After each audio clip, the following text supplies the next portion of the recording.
चीनले अघि सारेको ग्लोबल डेभलपमेन्ट इनिसिएटिभ GDI अन्तर्गत नेपालमा पनि 2 परियोजना कार्यान्वयनमा आउने भएका छन्। GDI मा आबद्ध देशका मन्त्रीहरूको बैठकपछि जारी संयुक्त प्रेस विज्ञप्ति अनुसार नेपालमा पनि GDI अन्तर्गत खाद्य सुरक्षा र गरिबी निवारणका क्षेत्रमा 2 वटा परियोजना सञ्चालन हुनेछन्। चिनिया विदेश मन्त्री तथा स्टेट काउन्सिलर वाङ यीले अमेरिकाको न्युयोर्कमा मङ्गलबार असोज 4 गते उक्त बैठकको अध्यक्षता गरेका थिए। संयुक्त राष्ट्रसङ्घीय महासभामा भाग लिन न्युयोर्क पुगेका उनले अध्यक्षता गरेको बैठकमा नेपाल लगायत 60 देश र राष्ट्रसङ्घीय निकायका उच्च स्तरीय प्रतिनिधि सहभागी थिए। सो अवसरमा संयुक्त राष्ट्रसङ्घका महासचिव एन्टोनियो गुटेरेसले भिडियो सन्देश मार्फत शुभकामना दिएका थिए। त्यही कार्यक्रमपछि जारी प्रेस वक्तव्यको अनुसूचीमा नेपाल लगायत 50 मुलुकमा सञ्चालन हुने विभिन्न परियोजनाको लामो सूची रहेको छ। उक्त अनुसूची चिनिया विदेश मन्त्रालयले पनि आफ्नो वेबसाइट मार्फत सार्वजनिक गरेको छ। परियोजना कार्यान्वयन हुने मुलुकको सूचीमा नेपाल दोस्रो नम्बरमा रहेको छ। पहिलो नम्बरमा अर्को एसियाली मुलुक कम्बोडिया रहेको छ। त्यसैगरी परियोजना कार्यान्वयन हुने मुलुकमा पाकिस्तान, मङ्गोलिया, मोजाम्बिक, लाओस, इरानदेखि फिजीसम्म रहेका छन्। सूची अनुसार GDI अन्तर्गत नेपालमा सञ्चालन हुने पहिलो परियोजना नेपाल स्माइलिङ प्रोजेक्ट हो, जसमा नेपालका विभिन्न समुदायका 3600 बालबालिकालाई खाद्यान्न उपलब्ध गराइनेछ। त्यसका लागि चिनिया गैर सरकारी संस्था चाइना फाउन्डेसन फर रुरल डेभलपमेन्टले खाद्यान्नको व्यवस्था मिलाउनेछ। त्यसैगरी चीनका 2 सरकारी निकाय China international development cooperation agency र चिनिया वाणिज्य मन्त्रालय उक्त परियोजना कार्यान्वयन गर्ने मुख्य निकायमा तोकिएका छन्। वास्तवमा GDI अन्तर्गतको पहिलो परियोजना नेपालमा सुरुवात भइसकेको छ। चीनका विदेश मन्त्रीले मङ्गलबार अध्यक्षता गरेको मन्त्री स्तरीय बैठक पछिको विज्ञप्तिमा समेटिएको परियोजना त्यही हो जुन गत असार अन्तिम साता नेपाल भ्रमणमा आएका चिनिया कम्युनिस्ट पार्टीका विदेश विभाग प्रमुख लिउ जियानचाओले काठमाडौँको एक विद्यालयमा सुरुवात गरेका थिए। लिउले काठमाडौँको शान्ति निकुञ्ज विद्यालयमा कलिला विद्यार्थीलाई खाना खुवाएर नेपाल स्माइलिङ प्रोजेक्टको उद्घाटन गरेका थिए। त्यस क्रममा उनले चिनिया बालबालिका र नेपाली बालबालिकालाई साथी बनाउने चाहना व्यक्त गरेका थिए। उनले हातमा पन्जा लगाएर स्कुल परिसरमा पकाइएको भात र तरकारी पस्केर विद्यार्थीलाई बाँडेका थिए। विद्यार्थीलाई खाना खुवाउने उक्त कार्यक्रममा लिउसँगै ऊर्जा मन्त्री पम्फा भुषाल पनि सहभागी भएकी थिइन्।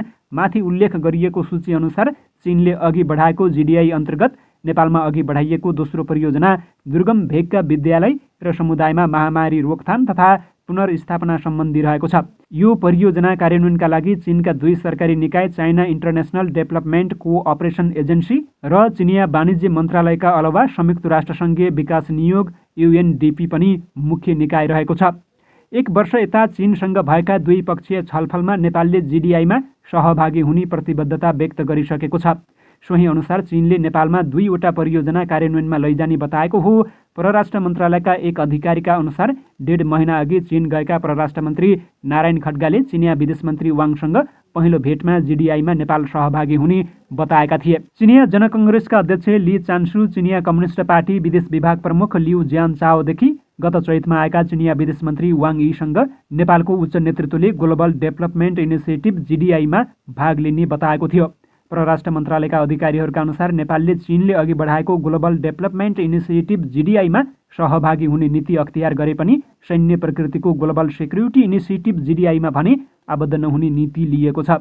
चीनका तर्फबाट GSI मा सहभागी हुन द्विपक्षीय बैठकहरूमा नेपाललाई पटक पटक आग्रह गरिएको अधिकारीहरूले बताएका छन्। तर नेपालले उक्त इनिसिएटिभमा नेपालले अहिलेसम्म सहमति जनाएको छैन। चिनिया सैन्य गठबन्धनको झल्को दिने खालको उक्त अवधारणामा नेपाल सहभागी हुनु उपयुक्त नहुने सरकारी बुझाइरहेको छ। अमेरिकाको सैन्य रणनीति जस्तै देखिने चीनको यो अवधारणामा नेपाल जानु हुँदैन भन्ने हाम्रो बुझाइ हो, अर्का एक अधिकारीले भनेका छन्। परराष्ट्र मन्त्री नारायण खड्गाले चिनिया समकक्षी वाङ यीसँग चीन भ्रमणका क्रममा 1.5 महिना अघि गरेको छलफलमा नेपाल ग्लोबल सेक्युरिटी इनिसिएटिभमा आबद्ध हुन नसक्ने बताएका थिए।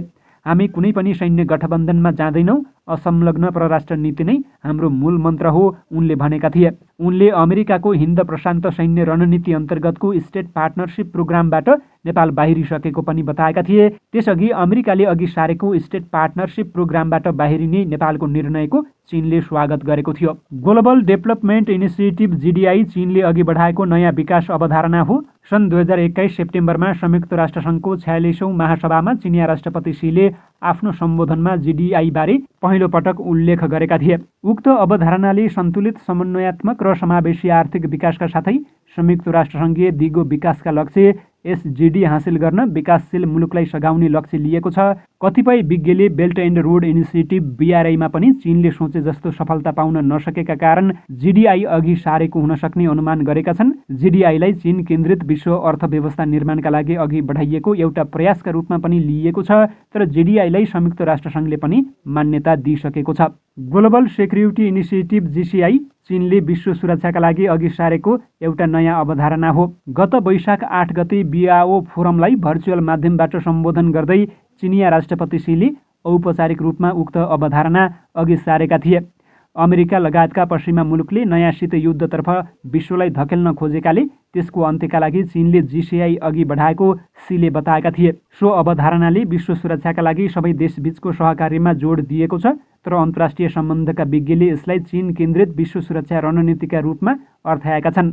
सन् 2013 यता belt and road initiative BRI मार्फत एसियालाई अफ्रिका र युरोपसँग स्थल, हवाई र जलमार्ग मार्फत प्रत्यक्ष रूपमा जोडेर क्षेत्रीय एकता, व्यापार विस्तार र आर्थिक वृद्धिको रणनीति लिएको चीनले GSI मार्फत सुरक्षा केन्द्रित रणनीति ल्याएको बताइन्छ। अमेरिकाले हिन्द प्रशान्त रणनीति मार्फत एसियामा सैनिक गठबन्धन सुदृढ गर्दै आफ्नो उपस्थिति बढाइरहेका बेला चीनले त्यसलाई टक्कर दिन GSI ल्याएको विश्लेषण भइरहेको छ। एसिया केन्द्रित अमेरिकी सैन्य रणनीतिलाई सामना गर्न चीनका तर्फबाट ल्याइएको GCI अझै पनि सुरुवाती चरणमै रहेको छ। यसको ब्लुप्रिन्ट पनि सार्वजनिक भएको छैन। GSI र IPSलाई चीन र अमेरिकाका नयाँ सुरक्षा रणनीति भन्न सकिने विज्ञहरूको भनाइरहेको छ।